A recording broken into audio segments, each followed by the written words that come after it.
everybody, welcome back to Bobby's Bucks, and I'm really excited to share this. I couldn't find this on the internet, and I wanted to show you how you can supply water to your garage sink with your garden hose. Spring, summer, and fall here in Michigan, you know, we're always processing our animals. We run a Rabbitry as well, and in the wintertime, we're processing our deer. Now, it's not always below freezing here in Michigan. Sometimes on opening day or first week of November, I remember I harvested a deer and it was 75 degrees. So, but other times it could be -10. So it's really hit or miss. But when the temperatures are right, I'm going to bring a hose over and just supply my sink in my garage with water so I can, you know, wash my knives or wash my hands. And I wanted to show you how I did it. So one thing you're going to need, because whenever you're taking a garden hose, and because how we supplied the water was just using a normal hose spigot, but we're going to be feeding it backwards. So whenever you're turning the hose back onto a spigot, that would be male to male. So you're either going to need to cut that hose off and put a female on it. You can buy a short little hose. You can try to find a female to female, because we're going to take the male, need a female on that end, connect it to the spigot, and that would need a female. So once you have the spigot installed, we just used PEX line, and this was done in minutes. I mean, we found a spigot that had a SharkBite female, so we hooked up the SharkBite to that, and then after we drilled our hole, we set that spigot into the steel framing in our steel garage. So how we installed our spigot was we just drilled a couple pilot holes smaller than our self-tappers and then drilled in our self-tappers. But before we did, we put clear silicone around the valve. I put the valve really close to the stud, that way I could put a pipe clamp just to give it a little bit more stability, and then I sealed the inside with clear caulk as well. So I just cut the SharkBite to length, and I found a valve that was also SharkBite and would connect both the hot and the cold to the valve, the same valve. So it was just a quick connect to that valve as well. All I had to do was just tighten down the packing nuts on the supply lines, and it was connected. We only have cold water coming in from the hose, but this way our pressure will be good. We can open up the cold side and the hot side. I haven't tried this yet, so I'm really excited to give it a try. The P-trap is completely empty, so I wanted to actually turn it on with the camera on and see where we need to tighten or where it's leaking, or if anything's leaking. So let's do that. So I'll open up the cabinet face and I'll show you what I did. Basically, I installed this cabinet face just so it hides the plumbing. So you can see the SharkBite comes up to this valve, and the plumbing's really clean. It's all PVC. It was all hand-tight plumbing. So, and then we took it right outside to a 1.5 inch pipe, and we just held the pipe up with pipe straps. We put against clear silicone around the outside, and then we put a gate valve on the very end of the 1.5 inch PVC, so no chipmunks or anything's getting in. And it drops about 18 inches, so that's the one thing we'll have to do, is definitely put down some rocks or a splash pan, because we don't want any washout where that water's dropping. I'm gonna go turn it on and we're gonna see if this works. So we have a quick connect on this as well, because we take this off and we fill up our buckets with water when we're watering our rabbits.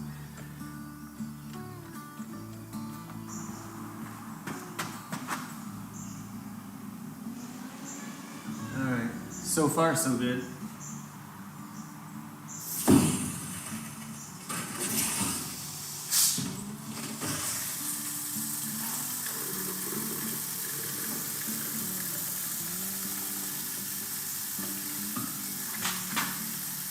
It's working.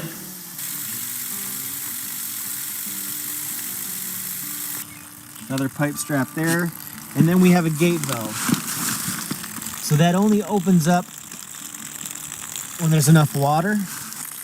And that way we don't have any chipmunks running in there. So probably gonna get some rocks and put a bunch of rocks right there. But this is our female to female hose. That's where I put in a female. I cut that off and then put that female on there, and we have a quick connect right there, so we can just quickly connect and disconnect the hose when we need to, because this hose actually runs across our yard to our irrigation, to our raised beds. If you're interested in that, I'll show you a simple way to irrigate all your raised beds. put a video in the corner.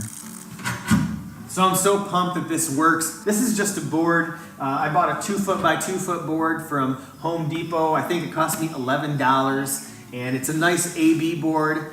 And I just routed out the corners really quick and put a catch on it right here with some muffler stickers on the corner, so it hides all the plumbing. So I'm really excited to have a sink so I can, I don't have to run for buckets or have a bunch of buckets standing by. So this is really gonna help when we're processing deer. So just wanted to share this. Hope this helps you guys. If anybody has any questions or comments, please leave them. I'll get back to everybody. Thanks for watching, and we'll see you on the next video.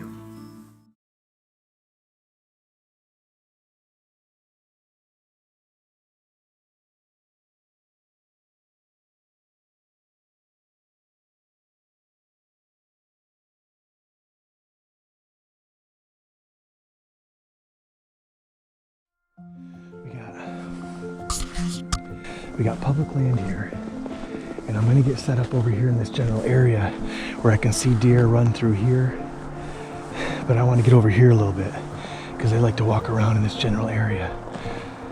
I can actually follow this guy's tracks and find out where he hunted just to try to get an idea. I can see the deer coming through this way. Looks like I think he went a little deeper that way. So, I mean, this is a good spot too, but I think I'm gonna set up over here. So, but yeah, this is public land. We're only about 100 yards from the road. This is a quick and easy spot. Today, my oldest son is coming over to have dinner. So I want to be there, and if I do harvest a deer, I'm actually gonna field dress it and go back to find it. So I'm gonna go this way and get set up kind of in the middle of everything.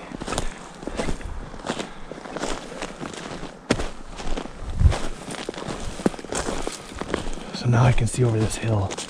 This is where I wanted to be. I can shoot through all this.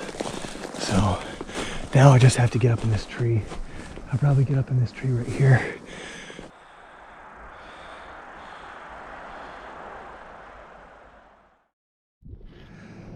Hi everybody, January 2nd, and we're out here on public land.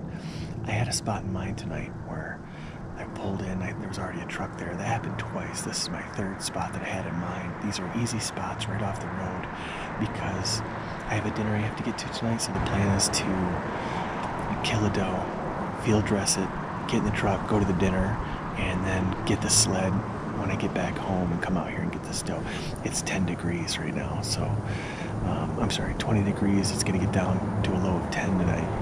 So nice and cold. You don't have to worry about that deer cooling down right away. It's not going to be a problem. But this time of year, coyotes will really scavenge. They're really picking up scents. They're starting to get hungry. So you have to make sure you get in there. Don't wait too long to get your deer. But yeah, we're going to hunt the last hour tonight and sit in. We have all our heaters going. There's a cool new heater that breaks into 2 pieces. I can link it down below. I have it with me, but right now I've only been out here for about 15 minutes, so I'm pretty toasty.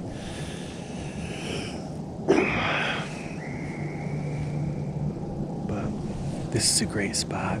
This time of year, we're hunting deer that have been bedded back here in this swamp, this brushy area, and they're gonna cross the street and go up to these fields.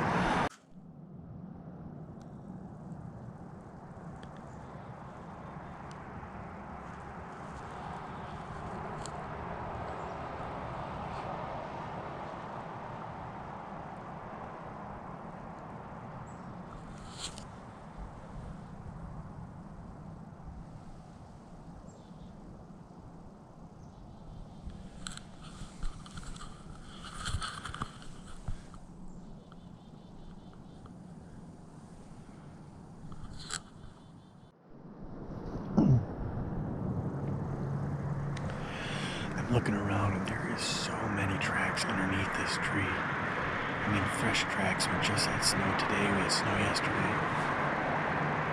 And we just had another hunter show up. He pulled in, I think he could see my orange because I'm hunting pretty close. And he decided to pull out of here, that's common courtesy. I mean, you can at least drive 100 yards down the road and then jump into the trees. This time of year, you can see really far in the woods. The brush, the vines, everything's died back.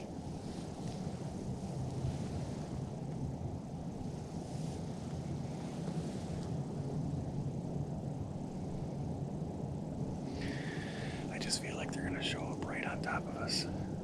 I'm not gonna have a chance at hearing them because they're not gonna crunch anything. I'm gonna have to look for a body, a silhouette moving through the white. I see turkeys roosting up in those trees over there.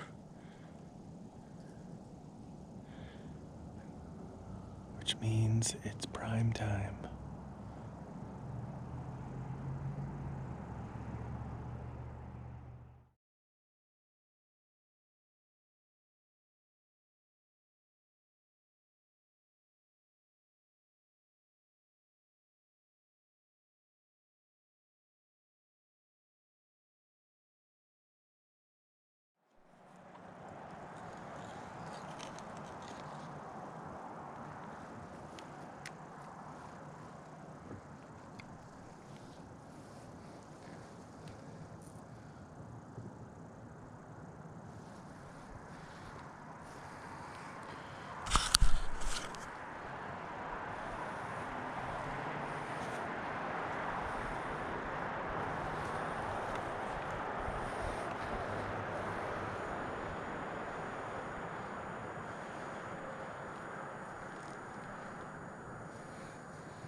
I don't know if I hit it.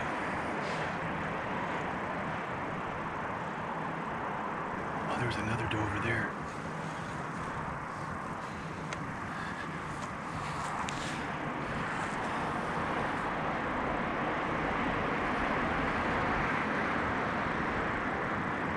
I think I'm gonna have to get down to see if I can shoot it again.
Yes. Yes. Don't be a button buck. Atta baby.